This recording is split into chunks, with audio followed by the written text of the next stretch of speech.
Hi, I'm Ed Hitchcock, the owner of Taylor Tackle, and I'm here with Take Me Fishing to show you how to handle rat's nests on a baitcaster. All right, so we've got a rat's nest here. What we're gonna do is we're gently gonna pull our line forward. Now, the moment that this gets trapped back down on the line right there, right, we stop pulling. There's line on top of it, and that's what's not clearing it out. So you gotta pull this line on top of it and make this loose first. Then you can peel again. You're removing that line that came spurring out, and now our line is trapped underneath it. That's what's getting stuck. So we've got to move this top line first and then peel. Then we keep peeling until it gets trapped again. We find these loops here and we pull them again. We pull them out just like that. And then we try again. And we keep working our way down until we remove all of these loops. And I like to keep my thumb down here feathering just in case it whips back. Now, once it's free, you got to make sure to add tension to your line when you're bringing it back on. You don't want to just put it back on loosey-goosey.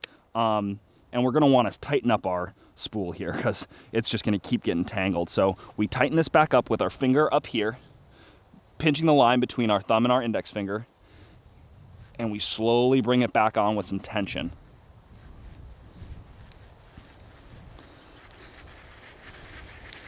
Now, a really cool feature that we have on this rod is that, let's say your rat's nest just gets totally out of control. The backlash is nuts. There's nothing you can do about it when it's in this spool, but it would be a lot easier if you could unravel it out, right? And so we have this pop-off spool on our largemouth bass bait casting rod and reel where we can pop this off here,